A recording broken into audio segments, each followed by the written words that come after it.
Student, B Tech সিএসসির সেরা 3টে substitute course সম্পর্কে আজকে আলোচনা করব। তো এখানে বলে দিই প্রথমেই যে বিটেক সিএসসি কেন বাঁচলাম। দেখো, বিটেক মানতেই হবে ক্লাস 12-এ সায়েন্সের স্টুডেন্টদের প্রথম পছন্দের তালিকায় থাকে এমবিবিএসের পরেই। ওকে, তো এমবিবিএসের ক্ষেত্রে আবার বায়োলজিটা মাস্ট, এখানে ম্যাথামেটিক্স মাস্ট, বিটেকের ক্ষেত্রে বলছি। কিন্তু আজকের আমি যে 3টে কোর্সের কথা বলবো, সেই 3টে কোর্সও কিন্তু বিটেক সিএসসি বা সিএসসি রিলেটেড যে স্পেশালাইজেশনসগুলো আছে সেইগুলো করার পর যে টাইপের চাকরি পাওয়া যায় বা যে টাইপের স্যালারি পাওয়া যায়, একদম সমান না হলেও অ্যাটলিস্ট সেই লেভেলের চাকরি কিন্তু তোমরা পেতে পারো। ইভেন তার চেয়ে বেশি স্যালারির চাকরিও পেতে পারো। সেটা ডিপেন্ড করছে স্টুডেন্ট টু স্টুডেন্ট, সে কতটা কোয়ালিটি অর্জন করছে। নিশ্চয়ই তোমরা জানো, একটা সামান্য মোবাইল নিয়েও, মোবাইলের ক্যামেরা দিয়েও অনেক প্রফেশনাল ফটোগ্রাফার, মানে ভালো ফটোগ্রাফার যার সেই বিষয়ে স্কিল আছে, সে দুর্দান্ত ফটোগ্রাফি করতে পারে। আবার যে নভিস, যে কিছুই শেখেনি, জানে না, সে কিন্তু একটা ডিএসএলআর ক্যামেরা নিয়েও খুব একটা ভালো ছবি তুলতে পারবে না। তো ডিপেন্ড করছে কে করছে বা স্টুডেন্টের কোয়ালিটির ওপর সে কতটা সেই কোর্স থেকে নিতে পেরেছে। তো দেখো, প্রথমেই যে কোর্সের কথা বলবো সেটা বিসিএ, এবং নর্মাল বিসিএ নয়, 4 ইয়ার গ্র্যাজুয়েশন প্রোগ্রাম ওয়াইজ যে নতুন বিসিএর যে স্ট্রাকচার, সেইটা যারা যে সমস্ত কলেজ বা ইউনিভার্সিটি ফলো করছে, সেই বিসিএ।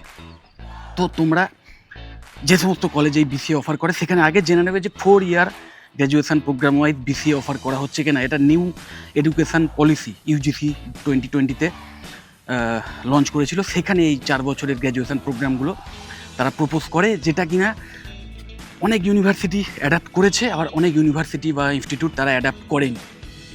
তো যারা করেছে সেখান থেকে একটা এক্সট্রা বেনিফিট এটাই পাবে যে বিসিএতে বিটেক সিএসির মতোই বিশেষ করে সফটওয়্যার ডেভেলপমেন্ট শুধু নয়, কম্পিউটার অ্যাপ্লিকেশনের পার্টটাতেও ইন ডিটেলসে অনেক কিছু শেখানো হয়। এবং নতুন যে সমস্ত টেকনোলজিগুলো কম্পিউটার সায়েন্সে এসছে, AIML, then cyber security, cloud computing, blockchain, এইগুলো নিয়েও কিন্তু যথেষ্ট ডিটেলসে পড়ানো হয়।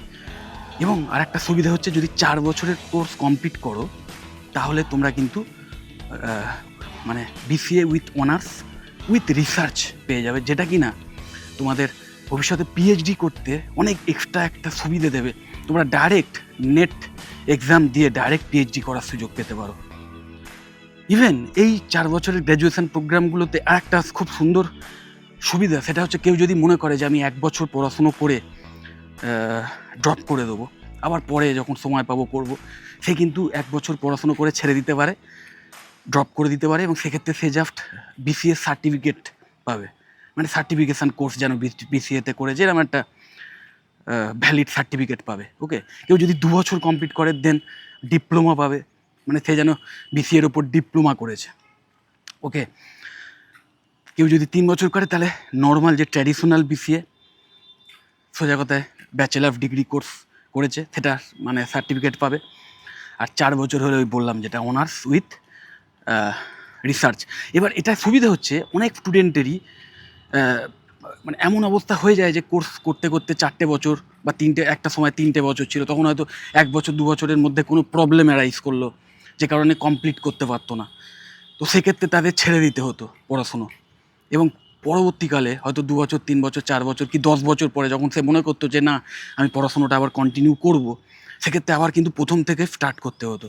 কিন্তু এখন আর সেটা নয়। এখন যেহেতু তোমার ওই হাতে সার্টিফিকেট বা ডিপ্লোমা বা নর্মাল গ্র্যাজুয়েশান ডিগ্রি সার্টিফিকেট থাকছে, ভ্যালিড সার্টিফিকেট থাকছে, তোমরা কিন্তু পরে ইন ফিউচার যদি ওই ছেড়ে দিতে হয়ে থাকে, কোনো ব্রেক দিতে বাধ্য হয়ে থাকো, তাহলে সেটা কন্টিনিউ করতে পারবে তারপর থেকে। ওকে, এবং এটা কিন্তু প্র্যাকটিস করে ফেলো না, এটা জাস্ট একটা ফেসিলিটি হিসেবে দেওয়া হয়েছে, যেটা কিনা বাইরের দেশগুলোয় মানে ইন্টারন্যাশনাল যে লেভেল, সেই লেভেলে যে এডুকেশান চলে সেইটার সঙ্গে কম্পিট করার জন্যে এটা ইউজিসি লঞ্চ করেছে। তো এটা একটা জাস্ট ফেসিলিটি।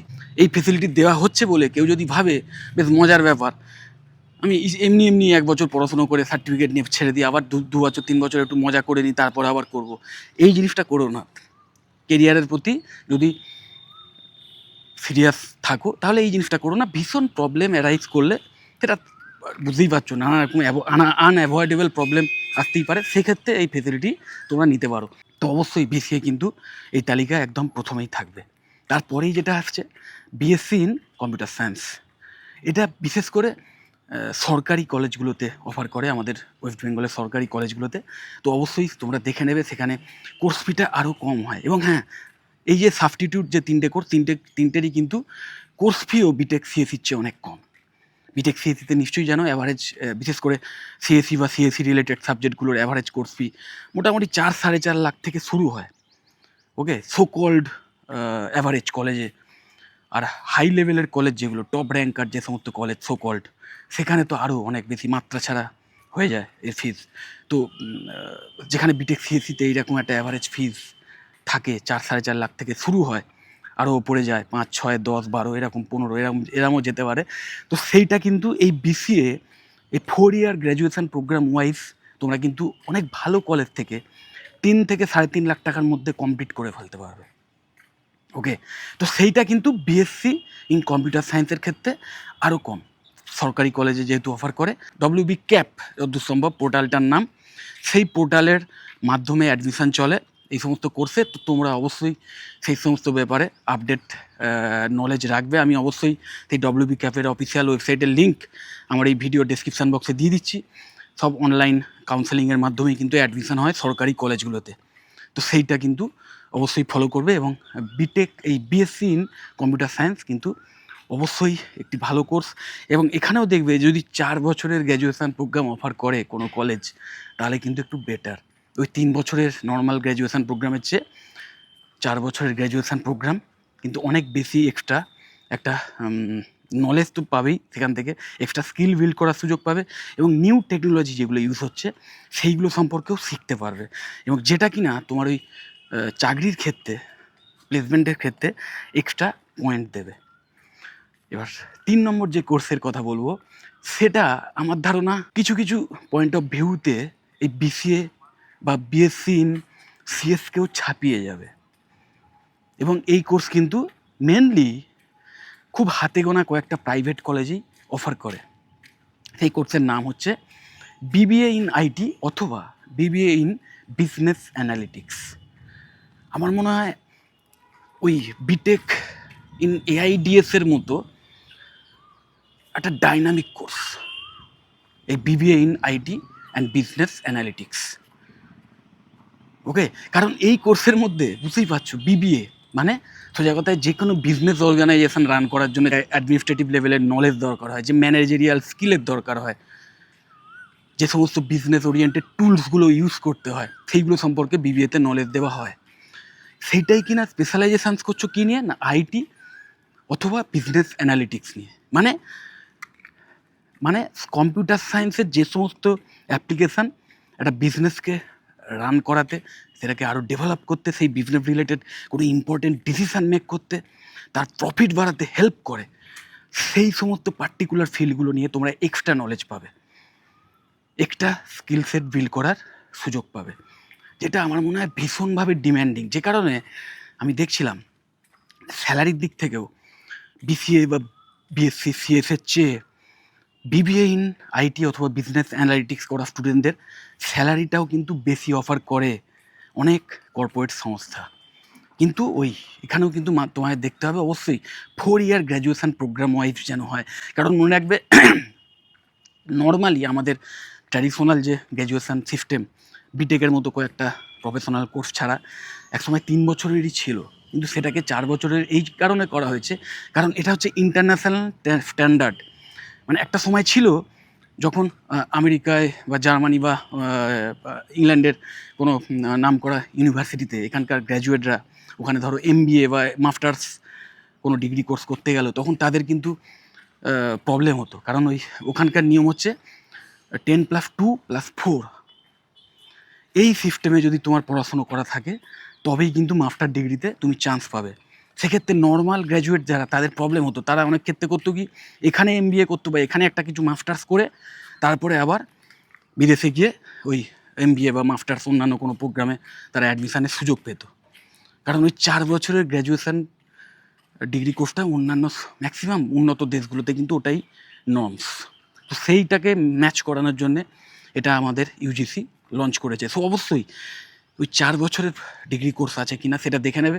কারণ 4 বছরের যদি বিবিএ করে নিতে পারো, 4 বছরের বিবিএ ইন আইটি অথবা বিজনেস অ্যানালিটিক্স করে নিতে পারো, সেক্ষেত্রে অবশ্যই একটা এক্সট্রা মানে পয়েন্ট পাবে প্লেসমেন্ট কোম্পানিগুলোর ক্ষেত্রে। কারণ আজকের ম্যাক্সিমাম যারা স্যালারি দেয়, হাই লেভেলের স্যালারি দেয়, তারা কিন্তু maximum MNC multi national companies. So তারা কিন্তু ইন্টারন্যাশনাল স্ট্যান্ডার্ড ওয়াইজ যদি গ্র্যাজুয়েশন প্রোগ্রাম থাকে সেটাকে বেশি প্রেফার করে। ওকে, দুটো কোর্সের ক্ষেত্রে এক্সট্রা অ্যাডভান্টেজ আছে। প্রথম কোর্স হচ্ছে বিসিএ এবং সেকেন্ড কোর্স হচ্ছে এই লাস্টের বিবিএ, যেটা বললাম বিবিএ ইন আইটি অথবা বিজনেস অ্যানালিটিক্স। সেই এক্সট্রা অ্যাডভান্টেজটা এটাই যে ইভেন আর্টস এবং কমার্সের স্টুডেন্টরাও এই কোর্সগুলোতে অ্যাডমিশান পেতে পারে। এলিজিবিলিটি ওয়াইজ মানে এলিজিবিলিটি ক্রাইটেরিয়া ওয়াইজ কিন্তু ম্যাচ করে যায়। বিভিন্ন ইউনিভার্সিটি এবং কলেজের ক্ষেত্রে এটা ভ্যারি করতে পারে। কিছু কিছু ইউনিভার্সিটি বা কলেজ তারা এখনও সায়েন্স স্পেসিফিক স্টুডেন্টদেরই এই বিসিএ বা বিবিএ ইন আইটি বা বিজনেস অ্যানালিটিক্সে অ্যাডমিশান দেয়। কিন্তু এমন বেশ কিছু ভালো ভালো কলেজ বা প্রাইভেট ইউনিভার্সিটিস আছে তারা কিন্তু আর্টস কমার্সের স্টুডেন্টদেরও সুযোগ দেয়। এবং ইভেন আমি জানি না বিএসসি ইন সিএসের ক্ষেত্রে, আমার নলেজে এখনও পর্যন্ত যেটা আছে যে বিএসসি ইন কম্পিউটার সায়েন্স করতে গেলে কিন্তু তোমাকে ক্লাস 12-এ সায়েন্সের স্টুডেন্টই হতে হবে, অথবা আর্টস কমার্সের স্টুডেন্টদেরও সুযোগ দেয় যদি তোমার কম্পিউটার সায়েন্সের রিলেটেড কোনো সাবজেক্ট থেকে থাকে ক্লাস 12-এ, তবেই কিন্তু সুযোগটা পাবে।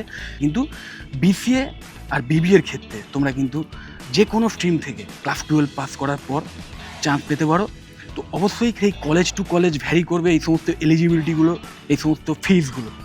তো সেইগুলো তোমরা কলেজের যে কলেজেই অ্যাডমিশান নেবে সেই কলেজের অফিসিয়াল ওয়েবসাইটে ভিজিট করবে। সেই কলেজের ইনফরমেশান যদি সেই কলেজে না গিয়েই পেতে চাও, যে কোনো সরকারি হোক বা বেসরকারি হোক, বিশেষ করে প্রাইভেট কলেজগুলোকে একটু বেশি প্রেফার করো। কারণ প্লেসমেন্টের ক্ষেত্রে অ্যাটলিস্ট প্রাইভেট কলেজ অনেক বেশি সিরিয়াস থাকে, প্লেসমেন্ট ড্রাইভ অনেক বেশি স্ট্রং হয়, এফেক্টিভ হয়। যে কারণে এই সমস্ত কোর্সগুলোর ক্ষেত্রে প্রাইভেট কলেজগুলোকেই বেশি প্রেফার করো এবং সেই কলেজগুলোর পার্টিকুলার অফিসিয়াল ওয়েবসাইট ভিজিট করো। সেইগুলোই ভিজিট করে সেখানকার fee structure, updated fee structure, maximum কলেজেই fee structure, latest fee structure পাওয়ার জন্য কিন্তু কোনো একটা ফর্ম ফিল আপ করতে হয়। তো সেই ফর্মটা ফিল আপ করে নেবে, 2-3 বা 4-5টা তোমার ইনফরমেশান হয়তো চাইবে, নাম, তোমার ফোন নাম্বার, কোন স্ট্রিমে অ্যাডমিশান নিতে চাও, এই সমস্ত বেসিক জিনিস, মেল আইডি, এগুলো দিয়ে দিলেই তোমরা কিন্তু free of cost fee structure পেয়ে যাবে। লেটেস্ট ম্যাক্সিমাম ওয়েবসাইটে এগুলো আপডেট করা থাকে। তারপরেও আরও এক্সট্রা ইনফরমেশান চাইলে অবশ্যই সেইখানে যে অ্যাডমিশান এনকোয়ারি ফর্ম থাকে সেগুলো ফিল আপ করে রাখতে পারো।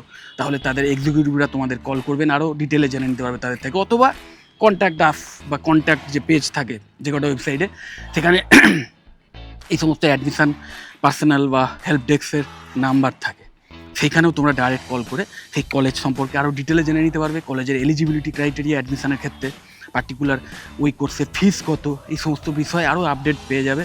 বা প্লেসমেন্টের জন্য কীরকম অ্যাসিস্ট্যান্স প্রোভাইড করা হয়, কোন কোন কোম্পানির সঙ্গে টাই আপ করা আছে, এইগুলো নিয়ে অনেক ডিটেলে জেনে নিতে পারবে। এবং তারপরে যদি সব কিছু ঠিকঠাক ভালো লাগে তাহলে অবশ্যই সেই কলেজ ভিজিট করে বাড়ির গার্জেনদের নিয়ে গিয়ে বুঝে শুনে সেখানে অ্যাডমিশান নিয়ে নিতে পারো। ওকে, তো অবশ্যই সেই কাজগুলো এখন থেকে শুরু করে দাও। বিশেষ করে যারা ক্লাস 12-এর এক্সাম হয়ে গেছে বা যাদের চলছে, তারাও এখন থেকে অনলাইনে এই সমস্ত কলেজগুলো সম্পর্কে খোঁজখবর নেওয়াটা অ্যাটলিস্ট স্টার্ট করে দাও। যদি এই সমস্ত কোর্স রিলেটেড ব্যাপারে বা কোনো কলেজ সংক্রান্ত ব্যাপারে আমার থেকে কিছু জানতে চাও পার্সোনালি, তাহলে আমাকে অবশ্যই কল বা হোয়াটসঅ্যাপ করতে পারো। আমার ভিডিওর ডেসক্রিপশান বক্সেই আমার পার্সোনাল নাম্বার এবং হোয়াটসঅ্যাপ নাম্বার দেওয়া থাকে। তো যদি মনে হয় ভিডিওটা হেল্পফুল, অবশ্যই লাইক করো।